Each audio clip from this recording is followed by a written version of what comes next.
axis of evil discussion.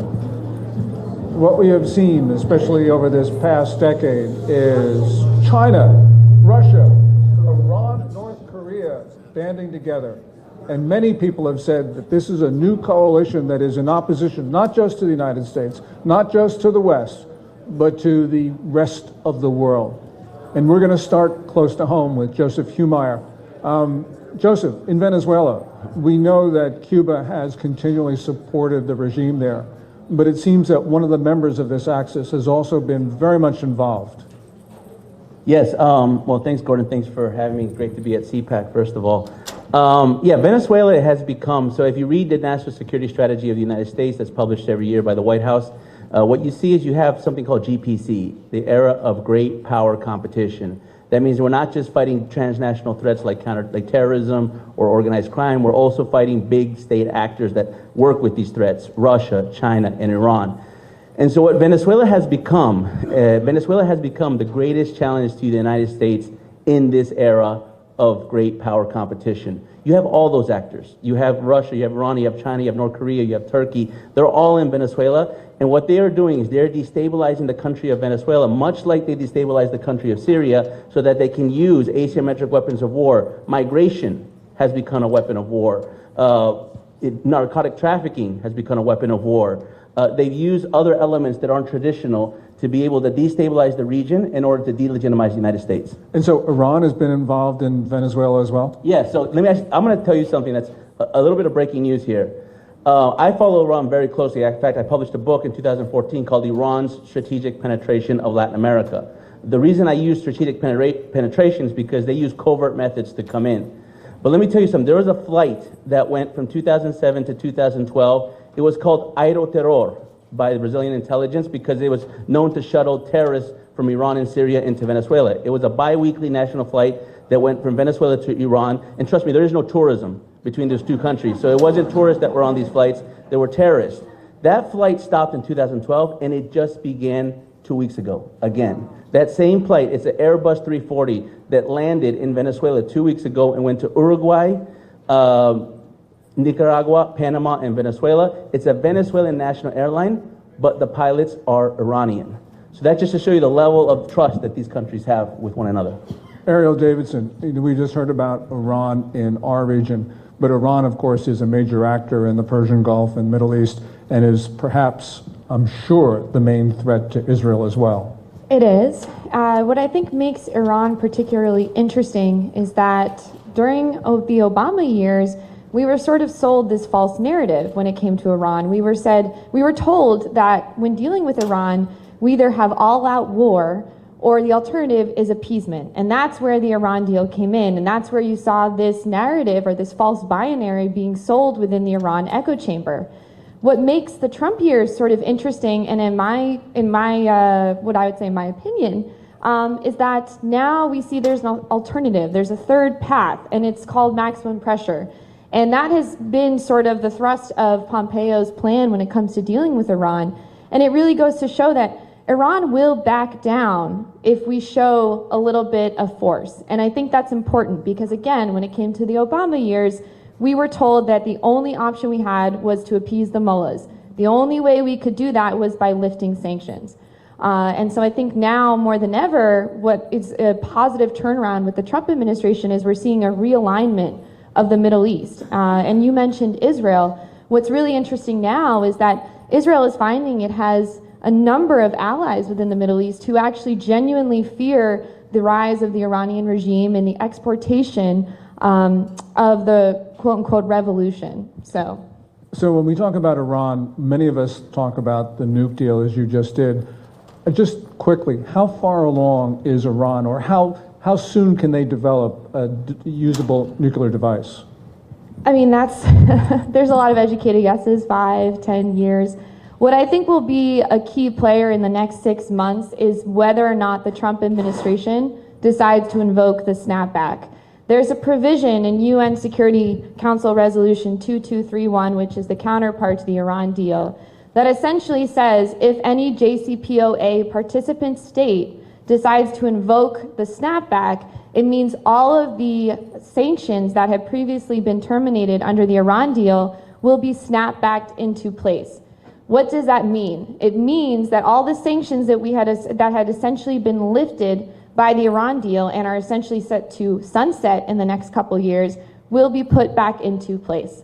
Iran should be terrified of this for obvious reasons, because it means that not only are we going to be continuing our sanction regime, but it means all others on the UN Security Council will also have to put sanctions on Iran. That means Russia. That means China. That means all of Iran's tepid allies. So this, I think, is something that we should be very intrigued by in the next 6 months. It's something to watch for. The State Department has put us on alert about it, so we should be aware that that could be coming down the pipeline. It hasn't gotten much attention because when it was snuck into the Iran deal in 2015, no one ever suspected that a US president would use it. Legally, it's feasible. Diplomatically, it's an entirely different question. When we talk about Iran, we talk about nukes, we talk about sanctions and snapbacks. We have to also consider that a major contributor to the Iranian nuclear program is North Korea.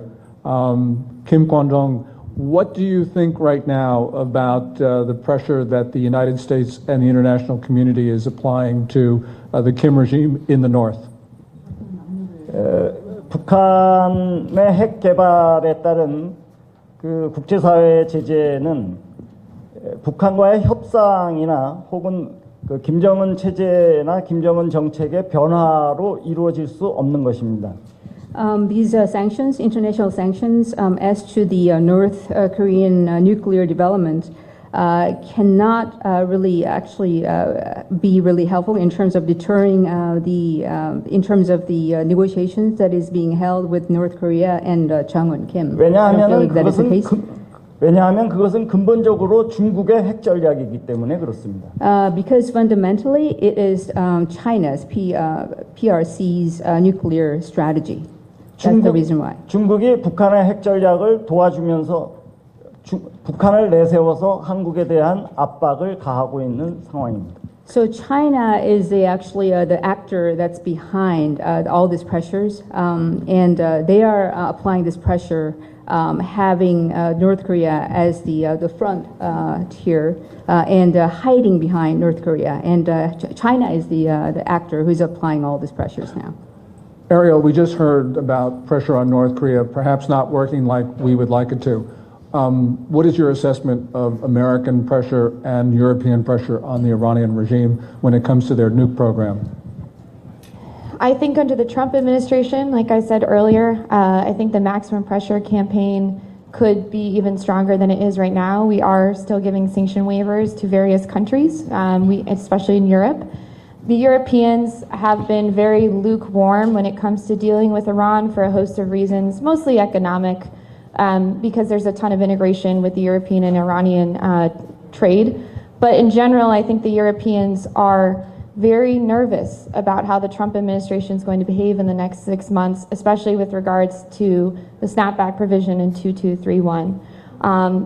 There isn't, again, I should go into a little bit more detail, but the snapback is odd because it's something you usually only see in international trade agreements. It's a very, very novel component to have in a political agreement of this nature or a disarmament agreement of this nature. And so I think what must be going through the Europeans' minds right now is sort of trying to hedge their bets a bit and see where they're sort of going to react based on how the Trump administration reacts.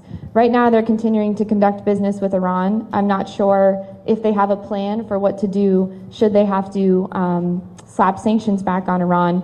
If they do, it could very well be a crisis of legitimacy for the UN in some way, or the UN Security Council in particular. Okay, we will open this up to questions in just a moment, but before we do, Joseph, Ariel talked about pressure on the Iranian regime. Pressure can be in the form of sanctions, as Ariel has been talking about. It can also be in the killing of terrorist regime figures, like General Soleimani. Where do you see the blowback, if it's coming, or maybe it's not coming, but where do you see it? Okay, so first of all, let me just say that I have to commend President Trump for doing one of the most strategic moves in the Middle East that has been done in the last 20 years. By killing General Qasem Soleimani, he didn't just kill one general. He literally destabilized the entire infrastructure of a terror regime that had been exported throughout the world. You had allies of Iran, from Venezuela to Russia, completely in shock that they never saw this coming. Soleimani didn't see this coming. He was riding with a convoy of about 10 vehicles. I mean, they called him a shadowy commander, but he wasn't in the shadow. He was taking selfies in Syria, so that wasn't in the shadows. Let me say what's the blowback. Okay, so here's one of the legacies of Qasem Soleimani isn't just the IEDs in Iraq.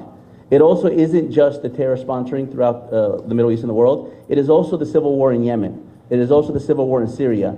It is also the conflict in Venezuela. The idea of using conflicts as a way to destabilize is something that Soleimani understood, because they use networks, non-state networks, armed non-state actors. They make cohesive networks. It was Soleimani who brought the idea of using drug trafficking and terrorists and converging them together, something that analysts said would never happen because some are motivated by God and others motivated by greed. But what we found out is when it comes to the logistical networks, they work together. So the blowback I think is going to happen is in more conflicts in the Middle East, and those conflicts being exported to other parts of the world, such as Latin America.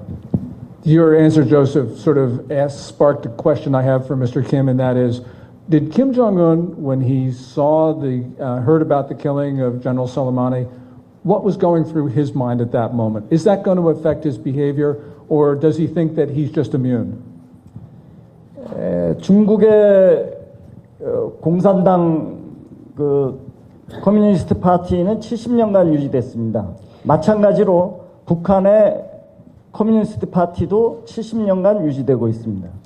The Communist Party in China has maintained its power for about 70 years, likewise in North Korea. 북한의 김정은 체제라고 하는 것은 봉건주의적 세습 체제입니다. So the Kim Jong-un legacy in Korea, what they call legacy in Korea, is actually is something that is brought over. feudal system. It's a feudal system. 그렇기 때문에 김정은이 어떤 사고를 입거나 경우에 따라서 배제된다 하더라도 또 다른 토탈리테리안 딕테이터가 나타나고 그것을 백업할 수 있는 체제를 갖추고 있습니다. So what that means is that since they have this feudal system, although Kim Jong-un might be having some accident, or maybe he might be excluded from its regime, but since this is a totalitarian dictatorship, they have this backup system. 따라서 문제의 본질은 그 백본, feudal 시스템의 백본인 중국의 문제로부터 시작되는 것입니다. So the issue here is to actually how to tackle the backbone, which is the feudal system that stems from China. Questions from the audience? Anybody got a question? Over here.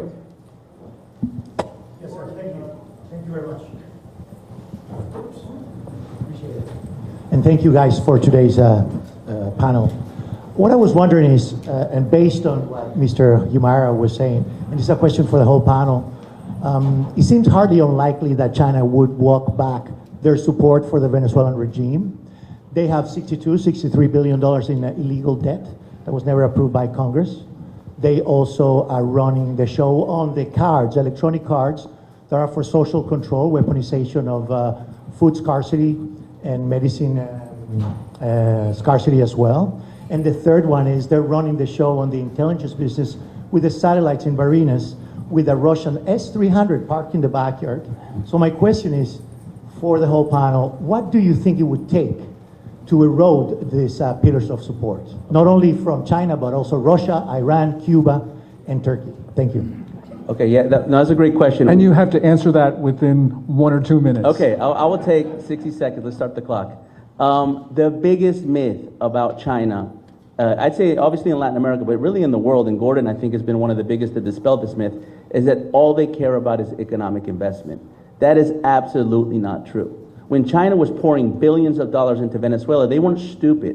While every market actor was moving their money out of Venezuela, they weren't like, oh, well, look at this great investment. We're going to put more money in. No, what they were buying was access. access to intelligence systems, access to territory, access to networks. And what they did for that network is they'd be able to use Venezuela as a launching pad to control the rest of the region. Let me give one quick story. Let me see if I can do it in 30 seconds. In Argentina, China has a satellite space station that's run by the PLA, run by the Chinese military.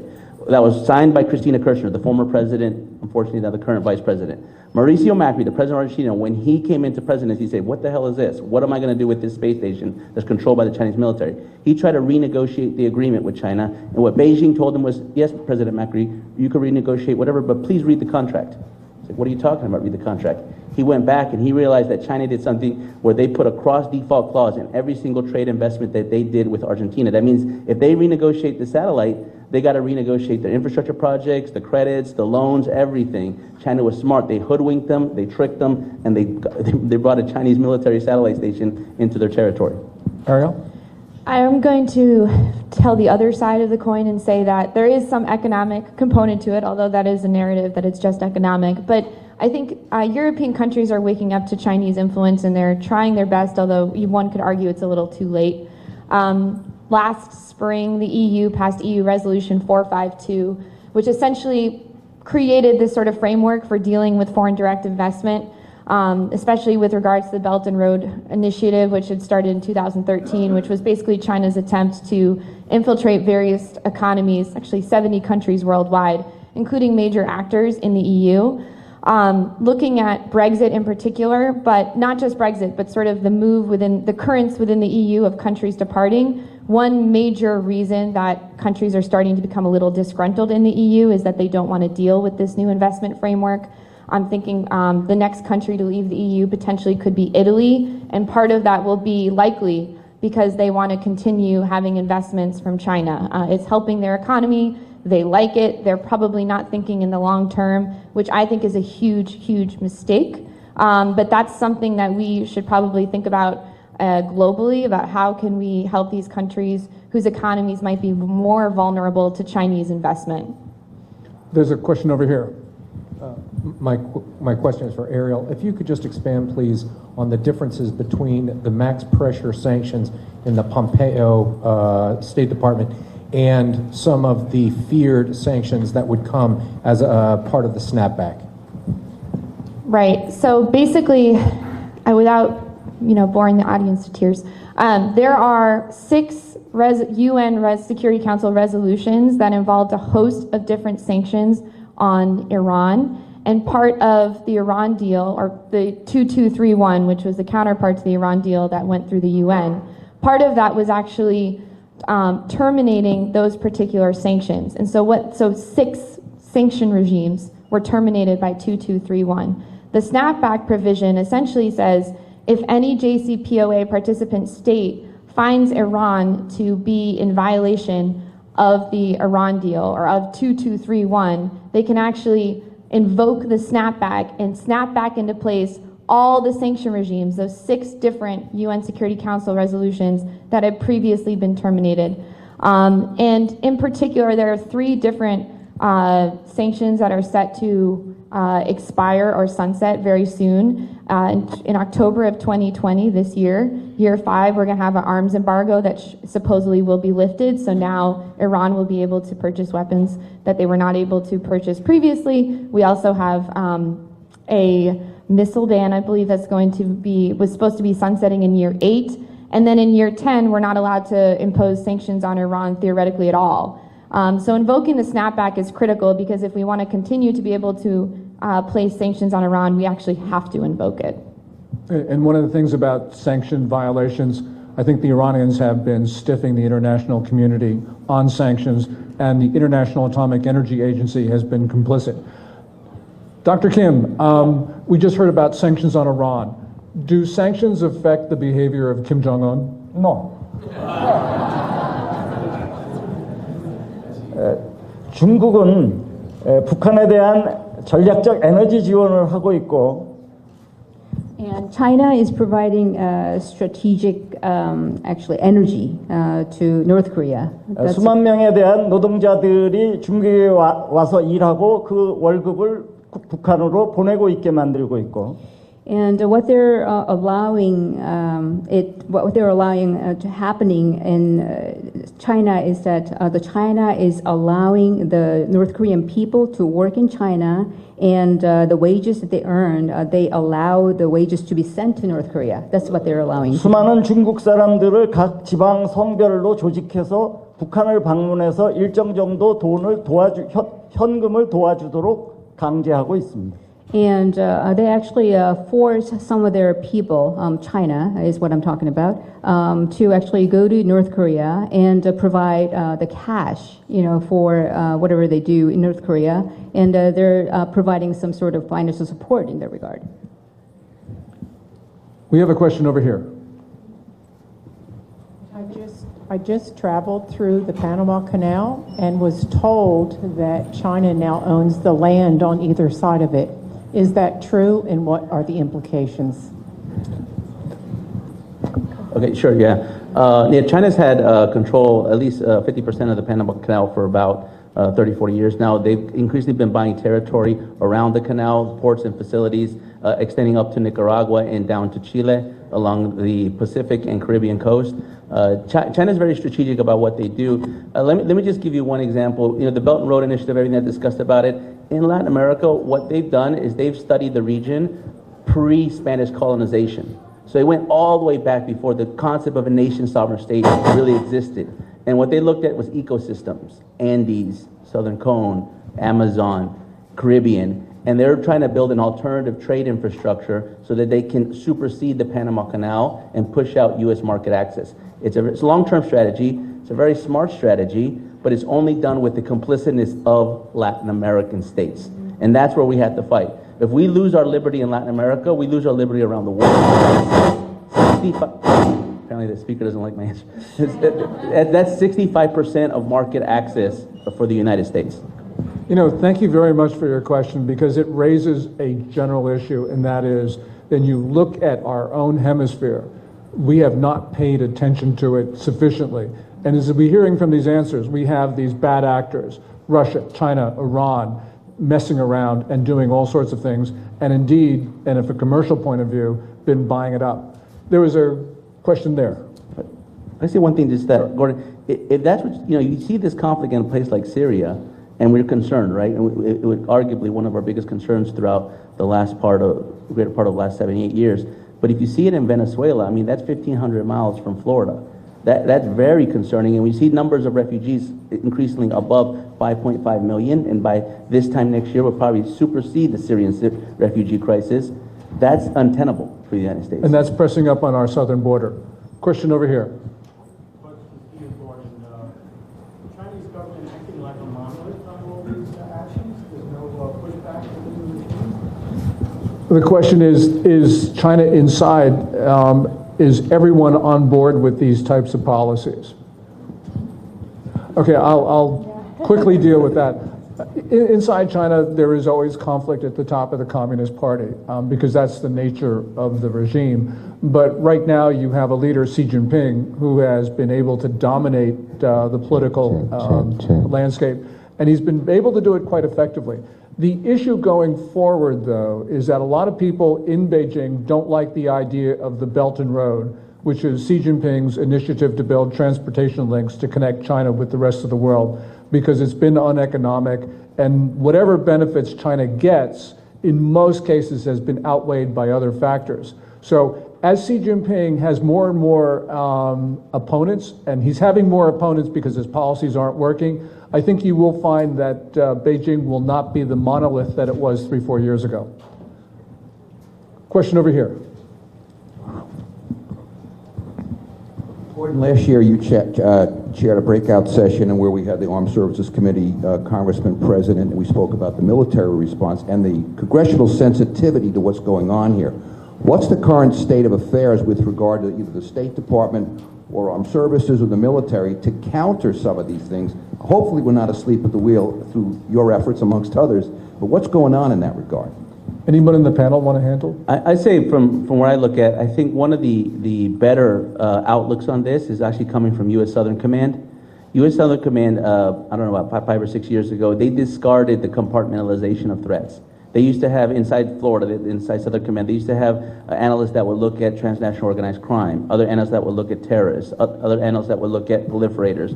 And what they realized is that there's a convergence happening among all these threats. National Defense University has actually written already 2 books about this word convergence. And what they did is they adapted their analytical community to create divisions that look at trans-regional threat networks. Networks that exist all the way in the Middle East, Africa, Asia, that move products, illicit products, weapons, strategic materials, minerals, from one side of the world to the other side of the world in a matter of hours. And how to follow these chains and how that affects U.S. national security all the way up into, including within our territory and on our border. And I think that is the right outlook. We have to look at this as networks as opposed to just compartmentalized functions. You know, last year, we talked about the 2017 National Security Strategy of President Trump, which, unlike other national security strategies, this one is a landmark document. Since that time, we had Vice President Pence give his October speech on China, and also Secretary of State Pompeo had an October speech on China. And when you put the comments of the Vice President and the Secretary of State together, you're starting to get something which looks like George Kennan's 1946 long telegram and his 1947 Article X on the Soviet Union, which was paradigm shifting in many ways. So you're starting to see that in the Trump administration. And also there's a certain amount of support for that among establishment Democrats. For instance, Speaker Pelosi, Minority Leader Schumer are very much on board with what the Trump administration has been doing to lead the way. Mr. Kim, on a number of these issues in terms of American policy towards North Korea, we have seen President Trump take up this issue, whereas his predecessors have generally let it stay in the background. What is your quick assessment of President Trump's strategy and how Kim Jong-un is reacting to it? 북한의 전략이라고 하는 것은 기본적으로 중국의 지시를 받고 이행하는 것입니다. Basically, if you're talking about the strategy of North Korea, is to get the support from China. Basically, that's their strategy. 북한과의 협상을 통해서 양보를 하면은 북한이 변할 수 있다라고 믿는 것은 그것은 바로 중국이 원하는 것입니다. So when, in terms of engaging in negotiations with North Korea, if you expect that they will yield in their position, it's actually and change their position in that regard is actually what China wants. 지금까지 6번의 핵실험을 했고 수많은 도발을 했지만 그것을 막기 위해서 오히려 한미 간의 동맹을 약화시키고 군사훈련을 축소하는 정책을 펼쳐왔습니다. Although there were 6 nuclear tests so far, and actually there were a lot of provocations that happened, and although there were efforts that were made to prevent that from happening, so as a result, in an event, it ended up actually weakening the alliance between U.S. and Korea, and that also had some negative impact. 군사동맹을 약화시키고 군사훈련을 축소시키는 것은 그대로 북한과 중국이 원하는 것을 해주고 있는 것입니다. So by weakening this alliance between U.S. and Korea, and also by actually reducing the military exercises efforts that are happening between the countries, is actually what China wanted, and actually what North Korea wanted. I saw a question over here. Yes. Thank you. My question is, I wanted to ask this question in the former session, President Danger China. My understanding is China has its own internal or intrinsic issues like demographic issues, economic decline, or huge debt, or criticism from inside and outside. So what do you think is China's weakest point we should recognize? Thank you.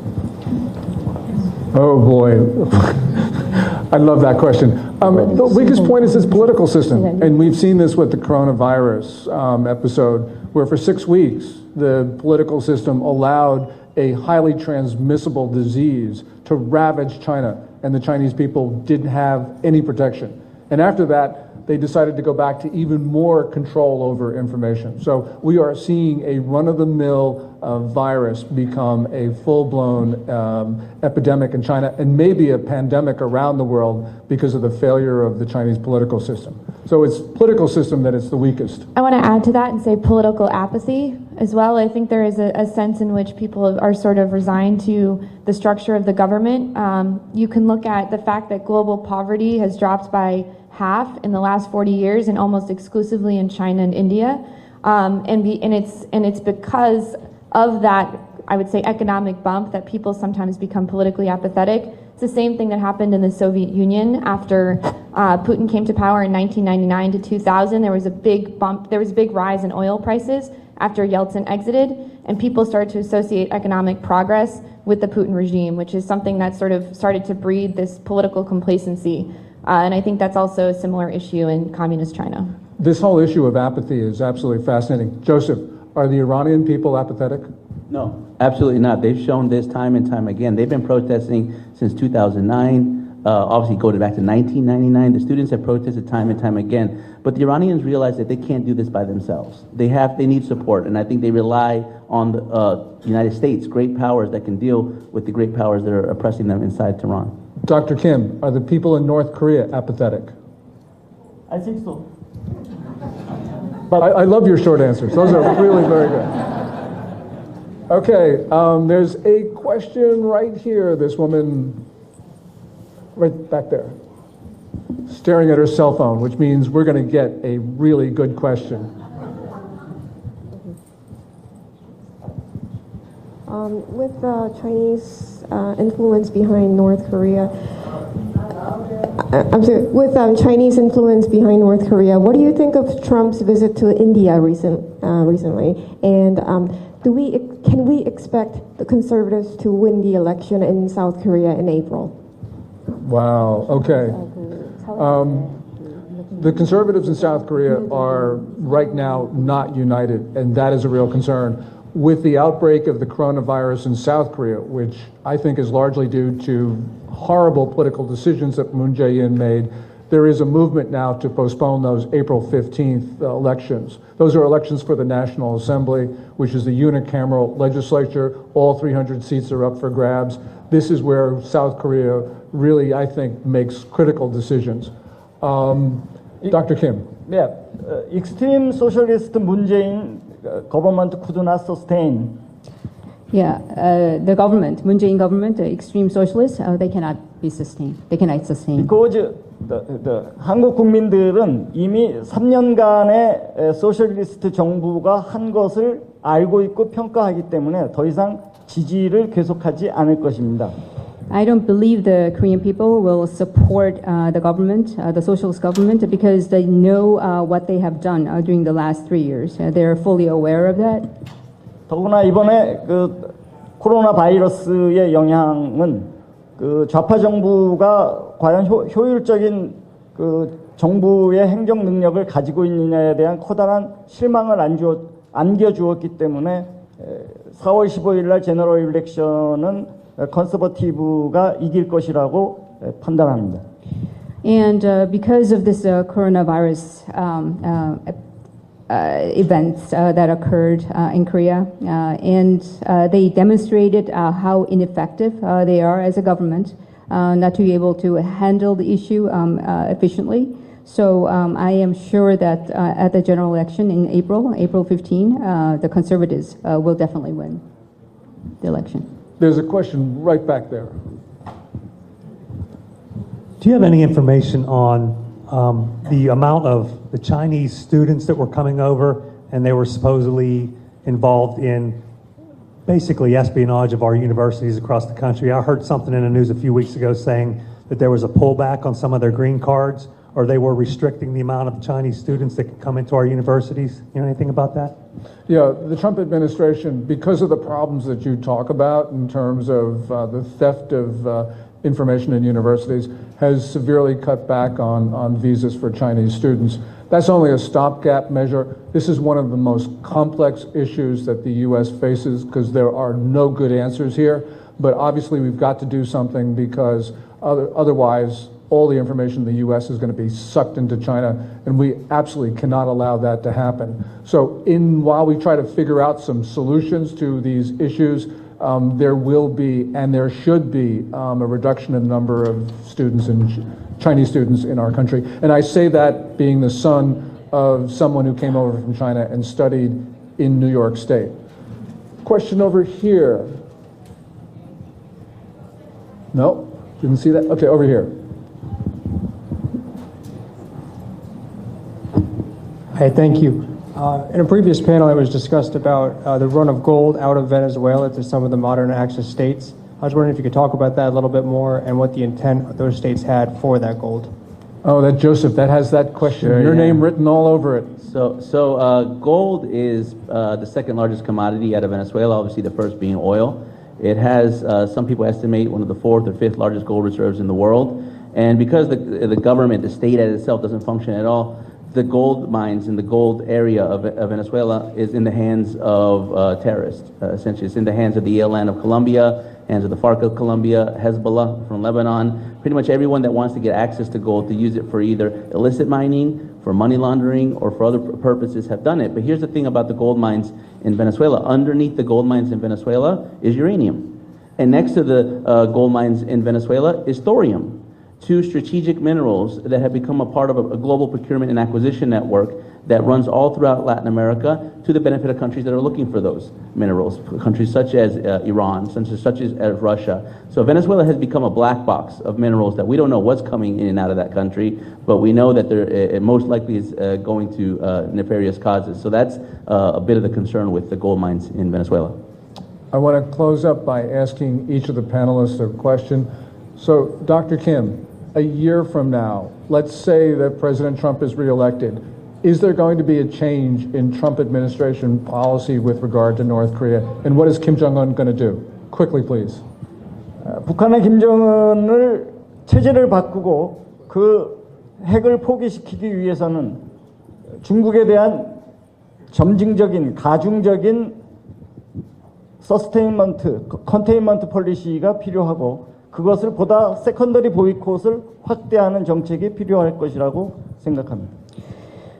So that Jong-un Kim will be willing to change its regime and give up on their nuclear program. I believe there should be a gradual containment policy that needs to be exercised by the U.S. government, and actually that would actually bring about the change that we need to see. Joseph, a year from now, we started in Venezuela. Let's, with you, end in Venezuela. A year from now, are we going to see as much Chinese and Russian influence in Caracas? Well, we're going to see more. What we've seen a year ago was everyone was talking about Cuba. Today, everyone's talking about Russia. Next year, everyone's going to talk about Iran and China. And what we're going to realize is that these countries have taken control of Venezuela. The solution to Venezuela is no longer within Venezuela, it's external to Venezuela within the actors that have controlled it.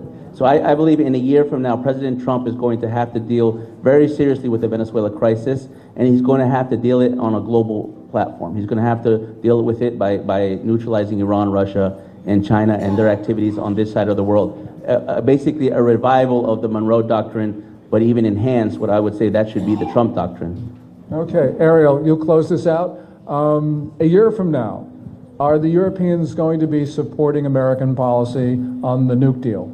Well, if we invoke the snapback, they will. I hope they do.